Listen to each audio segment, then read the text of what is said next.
Assalamualaikum warahmatullahi wabarakatuh. Alhamdulillahi rabbil alamin. Wal aqibatu lil muttaqin wala udwana illa 'alal zalimin. Asyhadu an la ilaha illallah wahdahu la syarikalah wa asyhadu anna Muhammadan abduhu wa rasuluhu la nabiyya ba'dah.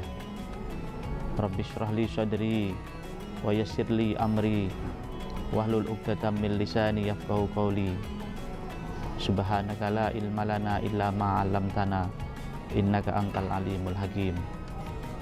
Hasbiyallahu la ilaha illahu alaihi tawakkaltu wa huwa rabbul arsyil azim. La haula wala quwata illa billahil aliyyil azim. Amma ba'du. Pemirsa Batam TV yang berbahagia,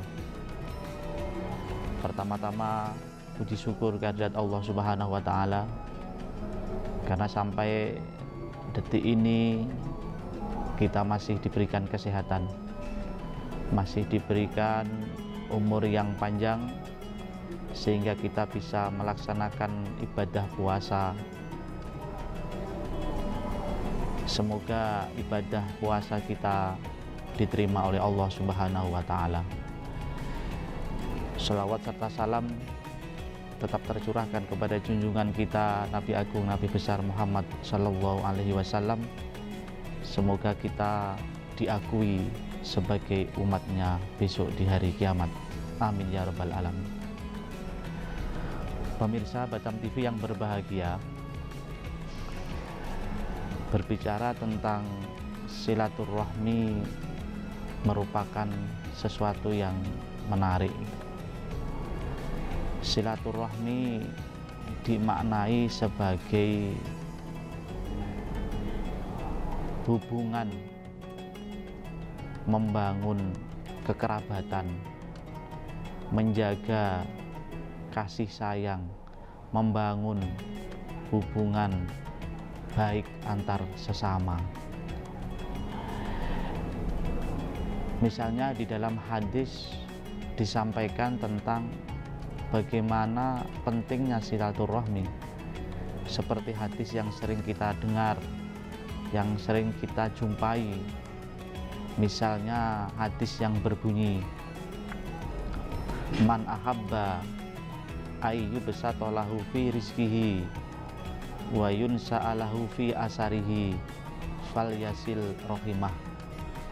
Barang siapa yang menghendaki rizkinya yang luas, dilampahkan rizkinya dan dipanjangkan umurnya, maka sambunglah silaturahmi. Hadirin yang berbahagia, makna melampangkan rizki dan umur yang panjang itu adalah rezeki dan umur yang berkah. Jadi ketika kita ingin rezeki dan umur kita berkah, maka perbanyaklah menjalin hubungan silaturahmi. Pemirsa Batam TV yang berbahagia, dalam kajian yang lebih luas, dalam konteks keindonesiaan, silaturahmi ini diterjemahkan oleh ulama-ulama Indonesia dengan berbagai macam variasi. Misalnya ketika Idul Fitri, kita sering mendengar istilah halal bihalal. Halal bihalal itu istilah yang tidak dijumpai di dalam literatur Arab gitu. Artinya tidak berasal dari hazanah-hazanah keislaman klasik gitu. Halal bihalal adalah istilah-istilah yang digagas, yang dicetuskan oleh ulama-ulama Indonesia. Tapi maksud dari halal bihalal itu adalah silaturahmi dan saling memaafkan. Bentuknya bisa berbeda-beda, tetapi substansinya adalah bagaimana kita bersilaturahmi antar sesama, antar kolega, antar kerabat, antar keluarga, dan juga saling maaf-memaaf. Di Indonesia ini, pemirsa Batam TV yang berbahagia, adalah negara yang sering mengadakan kumpul-kumpul, suka kumpul-kumpul. Maka ada istilah makan nggak makan yang penting ngumpul. Maknanya adalah bahwa orang Indonesia itu suka bersilaturahmi, suka berkumpul.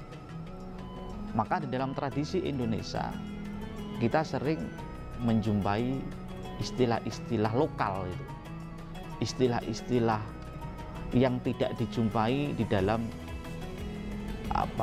di dalam khazanah keislaman gitu ya.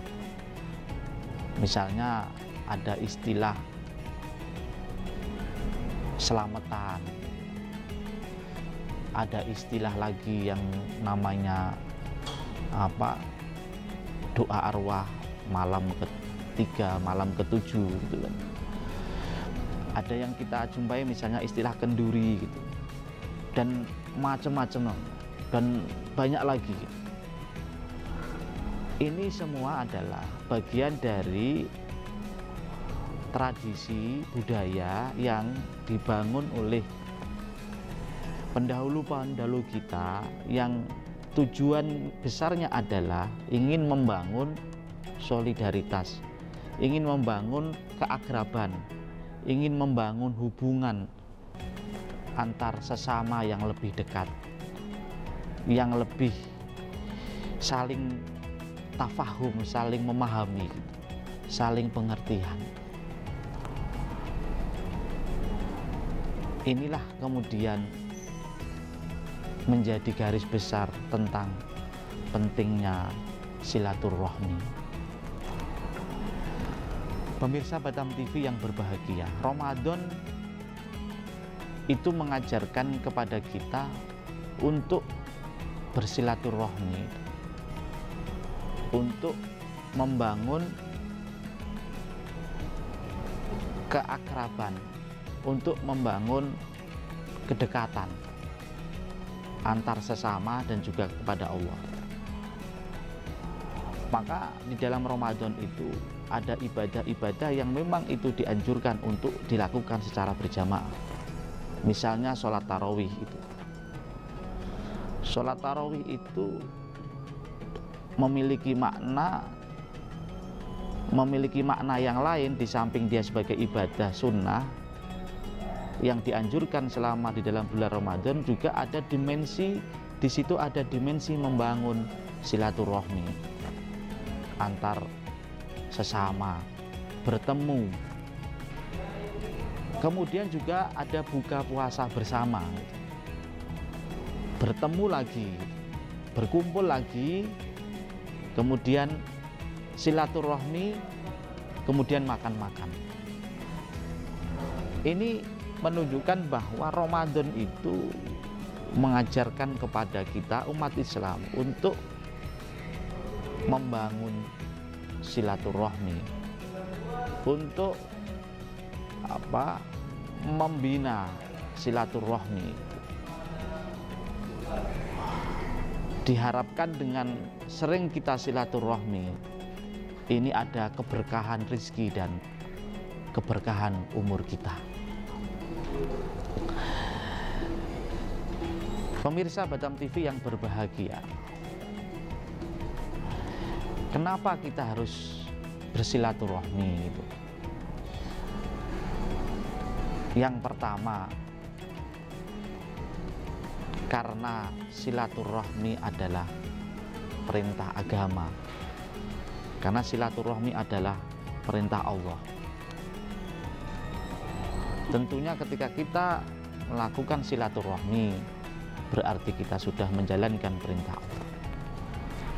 Kemudian yang kedua, dengan silaturahmi kita dapat meningkatkan kebahagiaan. Kebahagiaan bisa didapatkan dengan kita rajin bersilaturahmi. Terkadang kita butuh teman untuk berbicara, untuk berdialog. Semakin tinggi kita sering menjalin silaturahmi, itu akan inherent dengan rasa kebahagiaan kita. Kemudian kenapa kita harus bersilaturahmi? Supaya mendapatkan rezeki dan umur yang berkah. Seperti hadis yang saya sampaikan di depan tadi, man ahabba ayyubsata lahu fi rizkihi sa'alahu fi asarihi falyasil rahimah. Barang siapa yang menghendaki rezeki yang banyak dan umur yang panjang, maka jalinlah silaturahmi. Pemirsa Batam TV yang berbahagia, Allah membenci bagi orang yang memutus tali silaturahmi. Misalnya di dalam hadis dikatakan la yadkhulul jannah qati'un, tidak akan masuk surga orang yang memutus tali silaturahmi. Begitu berat ancaman Allah bagi orang yang memutus silaturahmi. Maka momentum Ramadan itu adalah momentum untuk mempererat kembali tali silaturahmi. Apalagi kemarin kita ada pilpres, ada pileg, kemudian ada pemilihan DPD dan sebagainya. Itu tentunya kita punya pilihan yang berbeda-beda. Calon presiden, pilihan presiden kita tentu berbeda-beda. Jangan sampai gara-gara pilihan yang berbeda kemudian kita memutus tali silaturahmi. Terkadang kita sering jumpai hanya gara-gara perbedaan pilihan politik, kemudian kita dengan sombongnya mengatakan ya sudah, mulai hari ini kita putus hubungan kekerabatan kita. Maka Ramadan itu adalah bulan di mana kita harus mempererat persaudaraan, mempererat tali silaturahmi. Berbeda itu sesuatu yang wajar, karena Nabi sendiri, pada zaman Nabi sendiri sahabat juga pernah berbeda. Misalnya di dalam hadis Bani Quraidah, Nabi mengatakan la yusalliyanna ahadukum al-asra illa fi Bani Quraidah. Janganlah kalian sholat asar kecuali setelah nyampe di perkampungan Bani Quraidah. Teks hadisnya sangat jelas. Nabi mengatakan la yusalliyanna ahadukum al-asra illa fi Bani Quraidah. Jangan kalian sholat asar kecuali setelah sampai di perkampungan Bani Quraidah. Tetapi ketika sahabat berjalan, kemudian sebelum di perkampungan Bani Quraidah, kemudian waktu asar tiba, sahabat mulai berbeda pendapat. Sahabat lain mengatakan kita harus sholat asar dulu, karena ketika kita sampai di perkampungan Bani Quraidah, waktu asar sudah selesai. Kemudian yang satu tetap berpatokan kepada perintah Nabi, hadis Nabi, tidak akan sholat asar kecuali di perkampungan Bani Quraidah. Setelah selesai, kemudian mereka berdua menghadap Nabi. Diceritakanlah perihal apa yang terjadi. Nabi kemudian tidak menyalahkan, Nabi membenarkan kedua-keduanya. Ini adalah iktibar bahwa perbedaan itu adalah sesuatu yang wajar. Kaum muslimin rahimakumullah, tetaplah bersama kami dalam program Tasbih Idul Fitri. Saat lagi kami segera kembali.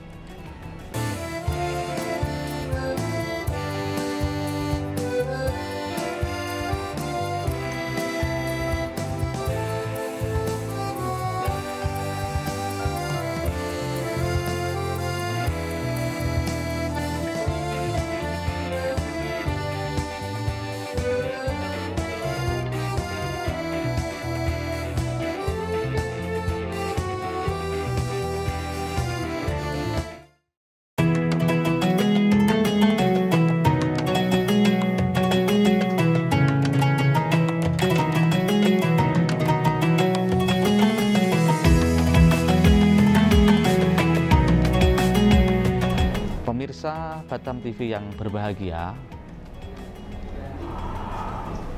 ketika Idul Fitri tiba, ada tradisi yang unik, ada budaya yang mungkin itu tidak kita jumpai di negara-negara Islam lainnya. Budaya itu atau tradisi itu sering kita sebut dengan istilah mudik gitu. Mudik dari kampung halaman, dari kota kemudian menuju kampung halaman untuk berjumpa dengan keluarga. Kemudian silaturahmi, halal bihalal, maaf memaafkan. Maka pemirsa Batam TV yang berbahagia, budaya-budaya seperti ini perlu kita pertahankan. Budaya-budaya yang baik ini, budaya-budaya halal bihalal, kemudian budaya berjumpa dengan keluarga dalam momen Idul Fitri, ini adalah tradisi-tradisi yang baik.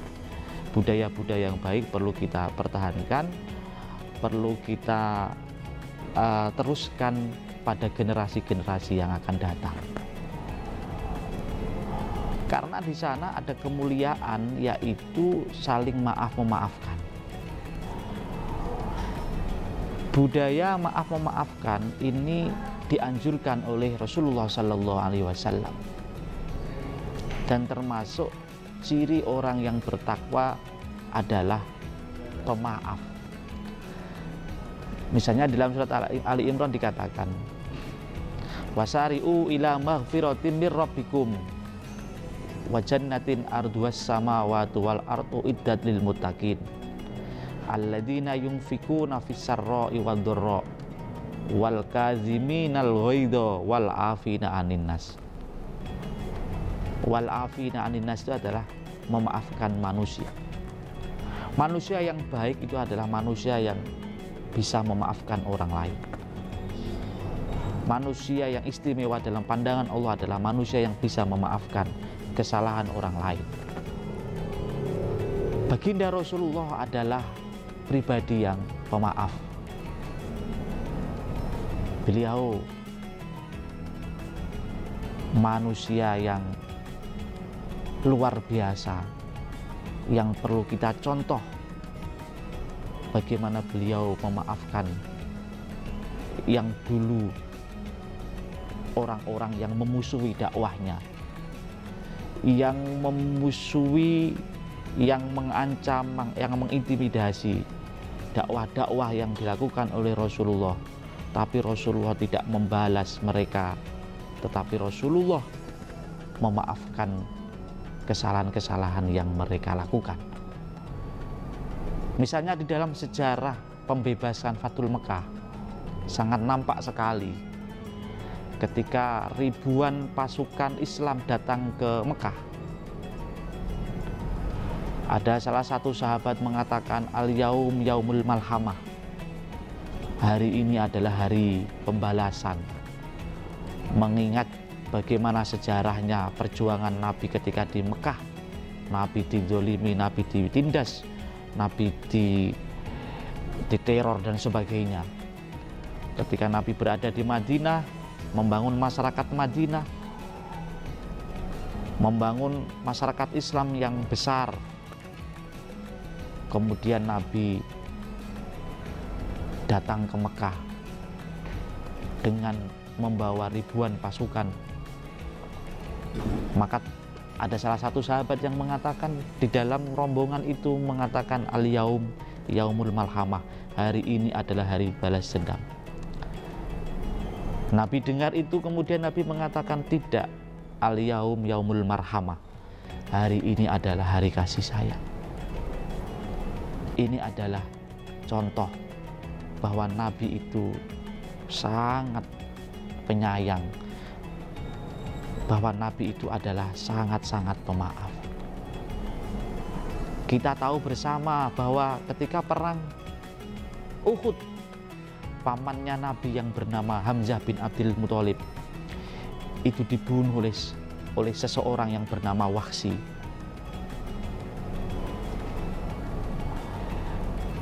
Tapi di dalam perjalanannya, siapa menyangka bahwa Wahsy itu kemudian menjadi pengikut setia Rasulullah. Rasulullah memaafkan dan kemudian Wahsy menjadi pengikut Rasulullah. Padahal dulunya Wahsy sebelum masuk Islam, sebelum menjadi pengikut Rasulullah, di dalam peristiwa perang Uhud, Wahsy membunuh pamannya Rasulullah, Hamzah bin Abdul Muthalib. Tidak cukup membunuh, tapi juga diseset-seset dengan, kalau mungkin bahasa yang ekstrimnya adalah sedikit agak dimutilasi. Nabi luar biasa mengendam amarahnya. Tetapi ketika anak Wahsy masuk Islam dan kemudian menyatakan setia kepada Rasulullah, Rasulullah memaafkan. Ini adalah contoh bahwa pribadi Muslim yang baik itu adalah pribadi yang memaafkan. Karakter pemaaf ini yang perlu kita bangun hari ini. Ada istilah terkadang yang kurang tepat. Saya memaafkan, tetapi saya tidak melupakan. Ini terkadang kita dengar istilah-istilah itu. Saya memaafkan, tetapi saya tidak melupakan. Ini istilahnya adalah memaafkan setengah hati gitu. Artinya ketika kita memaafkan ya sudah, berarti sudah apa yang orang lain, mungkin kesalahan orang lain kepada kita sudah kita anggap sudah tidak ada, karena kita sudah memaafkan. Hidup ini adalah tentang siapa yang bisa berbuat baik dan bermanfaat. Berbuat baik kepada siapa saja, meskipun orang lain itu tidak berbuat baik kepada kita. Ramadan mengajarkan kepada kita untuk menjadi pribadi yang baik dan bermanfaat. Idul Fitri mengajarkan kepada kita untuk menjadi pribadi yang baik dan pribadi yang bermanfaat. Menjadi baik itu bukan dengan cara menjelekkan orang lain, dan juga menjadi baik bukan dengan cara menyalahkan orang lain. Menjadi baik itu dengan cara-cara yang baik. Kenapa kemudian kita harus menjadi manusia yang baik? Karena kebaikan yang kita lakukan itu akan kembali kepada diri kita. Amal soleh yang kita lakukan itu akan kembali kepada diri kita. Kebaikan, amal soleh yang kita lakukan itu bukan untuk Allah, bukan untuk orang lain, tetapi untuk diri kita sendiri. In ahsantum ahsantum li anfusikum wa in asatum falaha. Barang siapa yang berbuat baik, itu pada hakikatnya adalah berbuat baik kepada diri sendiri. Jangan pernah menyangka bahwa amal soleh yang kita lakukan itu adalah untuk Allah. Allah tidak membutuhkan amal soleh kita. Allah tidak membutuhkan ibadah kita. Pemirsa Batam TV yang berbahagia, misalnya seluruh penduduk bumi ini kemudian bermaksiat kepada Allah, itu tidak akan mengurangi kekuasaan Allah, tidak akan mengurangi maha besarnya Allah, tidak akan berkurang dengan maksiatnya seluruh penduduk bumi, itu tidak akan mengurangi kekuasaannya Allah. Begitu pula sebaliknya, misalnya semua penduduk bumi ini taat kepada Allah, beribadah kepada Allah, juga tidak akan menambah kekuasaannya Allah. Allah maha kuasa, Allah berkuasa, itu bukan karena makhluknya, bukan karena disembah oleh makhluknya, bukan karena ditaati oleh makhluknya, karena Allah maha besar, Allah maha kuasa, itu karena zatnya Allah sendiri. Al-mukhalafatu bil hawadis, berbeda dengan makhluknya. Qiyamuhu binafsihi. Pemirsa Batam TV yang berbahagia, Ramadan juga mengajarkan kepada kita untuk menjadi pribadi yang sabar, di samping menjadi pribadi yang pemaaf, juga mengajarkan kepada kita untuk menjadi pribadi yang sabar. Sabar oleh ulama dikatakan adalah meninggalkan keluh kesah kepada selain Allah. Ramadan mengajarkan kepada kita untuk mampu menahan syahwat perut dan syahwat-syahwat yang lain. Dengan berpuasa kita melatih untuk menjadi pribadi yang sabar.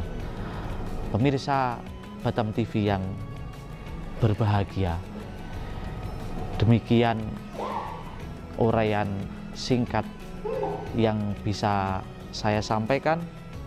Semoga memberikan manfaat bagi kita semuanya, dan semoga kita semuanya diberikan kesehatan oleh Allah Subhanahu wa Ta'ala.